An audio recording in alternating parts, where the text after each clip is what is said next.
Sheree, founder and editor-in-chief of Curls in the Hood. Today we are doing a Convos with Curls in the Hood for Brooklyn Book Bell's article, Kennedy Ryan on Repeat. Welcome back, Lisi. Also, I'm going to interchangeably Brooklyn Book Bell and Lisi you because you have two articles this month, and one I put your byline as Brooklyn Book Bell, and the other one I put your government name That's because perfect. I love it. you're two entities and one in the same. So, welcome Yeah. back, Bell. Hey, girl. So we're going to get into your article, Kennedy Ryan on Repeat. What initially drew you into Kennedy Ryan's books? So I think, and I think I talk about this in the article, I was more pulled in by her talking to everybody, right? Like we're watching people who we deem celebrities or important in their fields, like choose to engage and choose not to engage. And before I had even read any of her books, what I had seen was her talking about the romance genre. I had seen her supporting and uplifting other authors. You know, I had seen her in people's comment section. I was like, who is this woman? And then this beautiful book pops up on everyone's timeline, right? Before I let go, you have this beautiful orange and yellow. You have this Mm. black row with the stars in it. And I'm like, what is this? And everyone's like, I got an art. I'm like, how did you, what? Can I have one? Like, I can remember being like, all the books I'm reading, I really wish I was reading before I let go. But that's how I came across her. I think she was very just engaged on in bookish communities. And it was very easy to come across her accidentally with her being out there. Okay, how do you think her work has impacted the landscape of Black romance novels, particularly in terms of representation and diversity?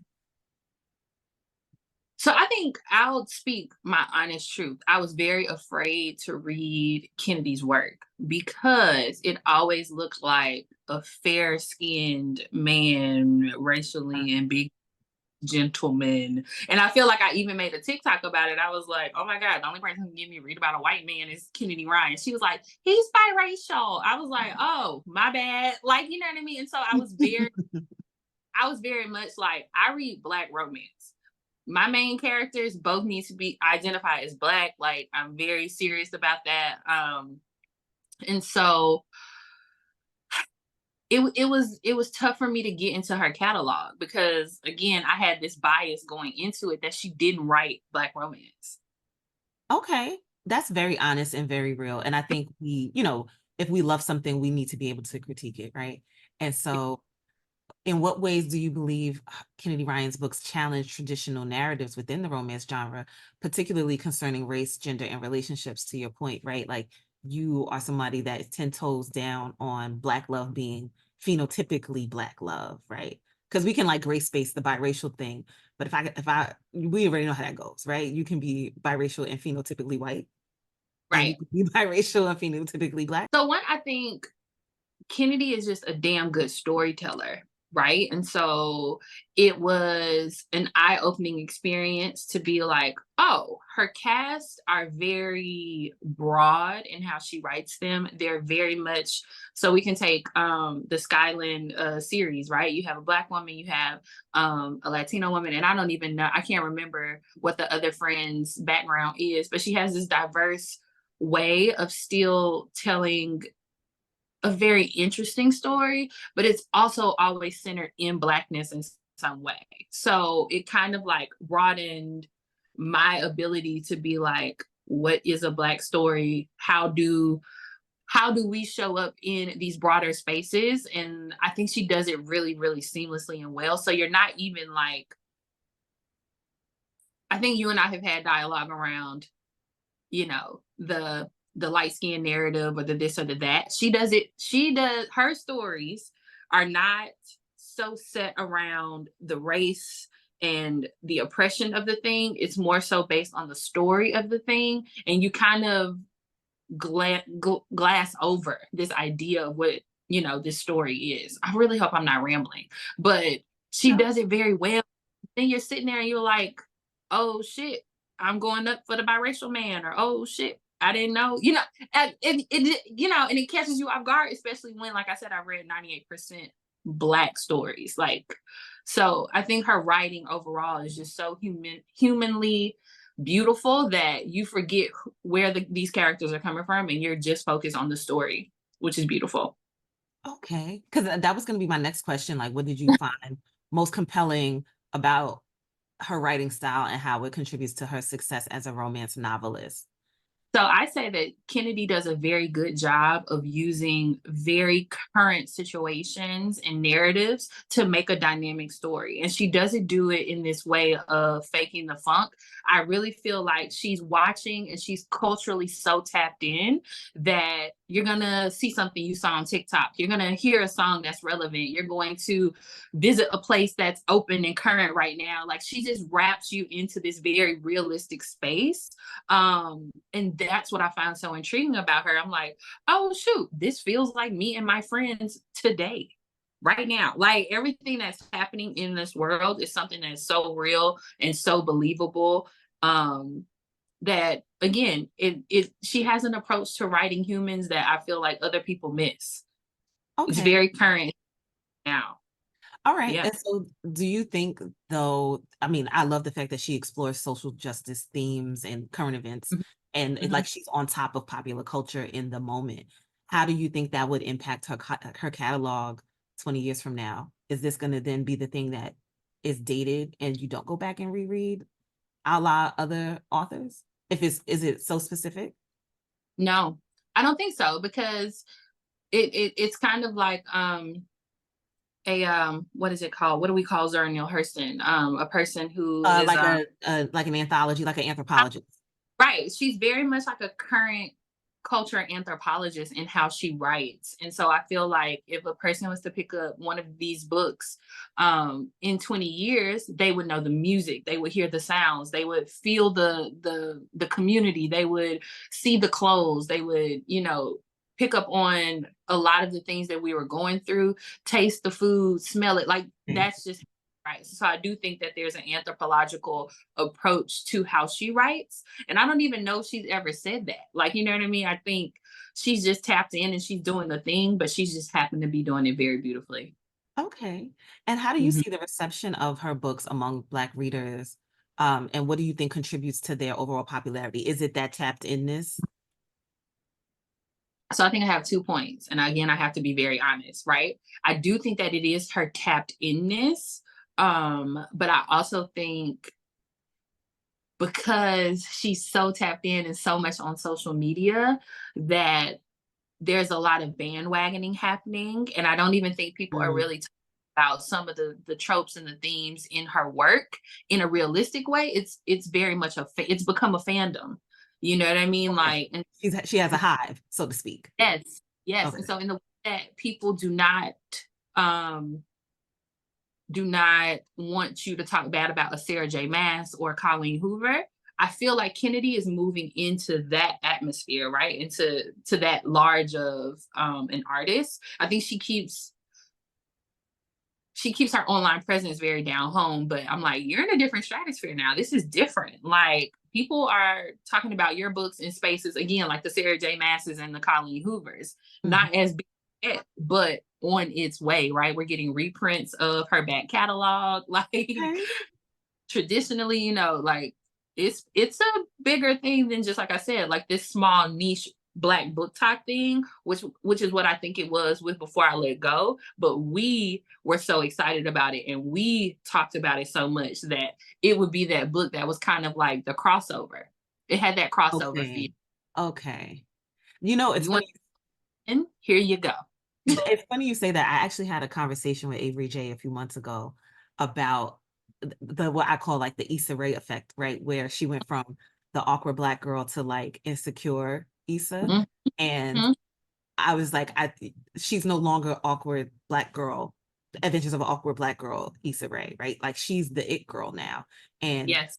whether liking her or not liking her or vice versa has social implications to the Mhm, folks that, you know what I mean, like may not mhm, be on her great side. She's you know, she's in a smaller body. She has the fashions are on point, the hair is on point at all times. And you mhm, know, that's just the evolution. The more you're in the business, the more you're going to start looking a certain kind of way, right? And it sounds like Kennedy's in her transition from the like relatable, everybody, has access, and now she's, like you said, she's becoming an entity, which is great. Like, I love seeing women get platformed in major ways. I am here for it. Give me a show, okay? Give me something I can watch and rewatch all the time. I love this, but I also feel like sometimes I watch the book talks and the people on Bookstagram and all the things, and I'm like, are you just doing that because we all liked it? Like, are you putting her book on the list because we all looked at, like, you know what I mean? I don't, and that's just me. Like, I just feel like I'm a cynic in that way. I always question people like, what you doing over there? And why you doing that? And I think that's just where her popularity has grown to. Mhm. I mean, listen, rightfully so. And as she continues to gain recognition and influence in the literary world, do you foresee her impact evolving both within the romance genre and beyond? Like, is the writing on the wall, so to speak, for Kennedy Ryan's trajectory? Yes. Yes. I think when you have someone who can seamlessly kind of flow through different cultures and experiences and speaks to, she speaks to mothers, like she speaks to, women in friend groups, like this way that she does it. I definitely think that we will see her on much larger platforms, and she will, like, she's that crossover star. I think she's going to be able to, like, sit with the Tamron Halls on the Tamron Hall show. She's going Oh, to I be love able, that. right, she's not, this, I think this is her second or third year doing her autism, her huge push for her, it's like a fundraiser, but last year they raised like almost $200,000. Like, you know what I mean? Like, I think she has that ability to galvanize people in a way that I haven't seen an author do in a really long time. Okay.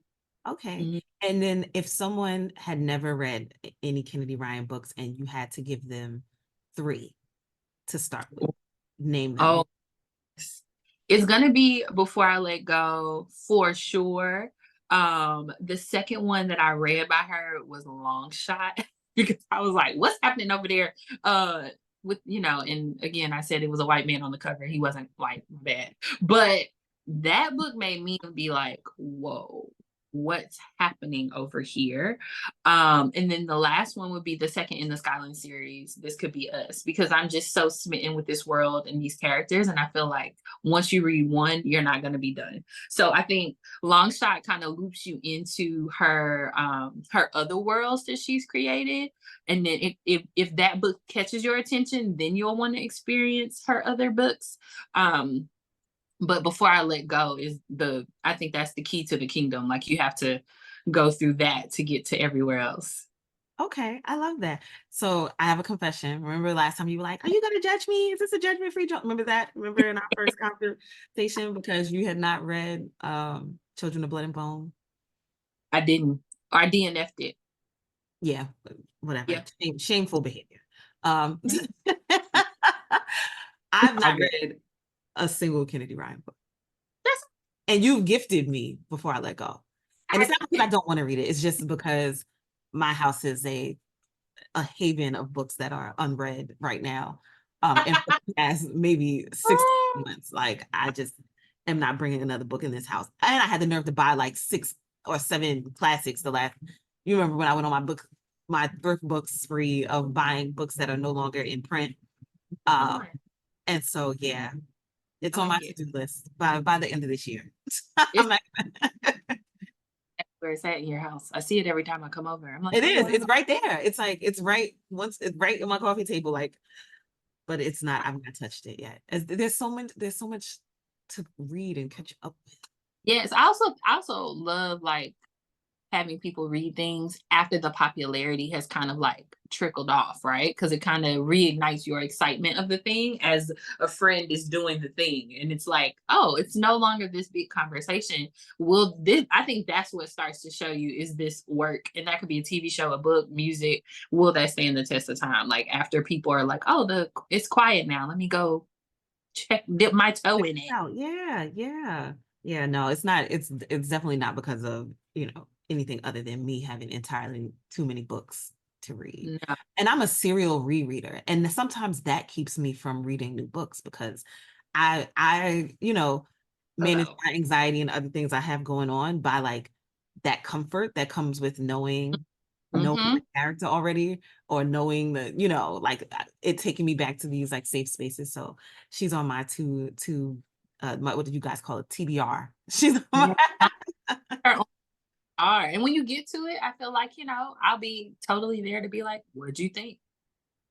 I awesome. would be very I'm very interested to hear what you have to say, actually. Me, the outspoken one. I have Hell all yeah.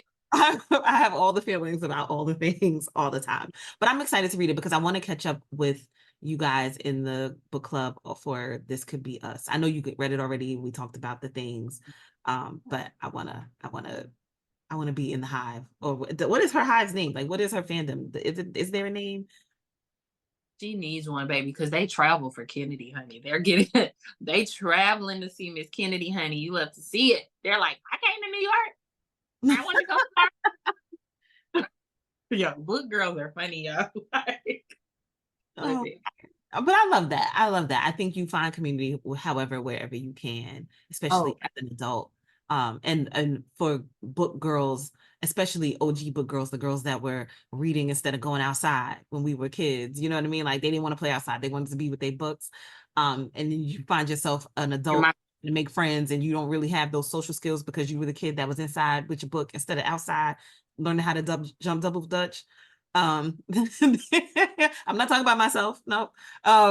You talking know, about these opportunities and events to meet your favorite writers and to make friends with people who have, like-minded interests are always a great thing. And we'll definitely talk about that, me, you, and Annie, in a few weeks for your book, your joint article. Black Book yeah, Talk is outside. outside. And I'll make a brief shout out. Thank you to Jaleesa Reeds for saving that article because the girl sent me links to festivals that look like the flyers look like they had been made when the World Wide Web was first concepted. I was like, I'm not putting this in Curls in the Hood. And My Jaleesa God. saved that article. My God, Right. today.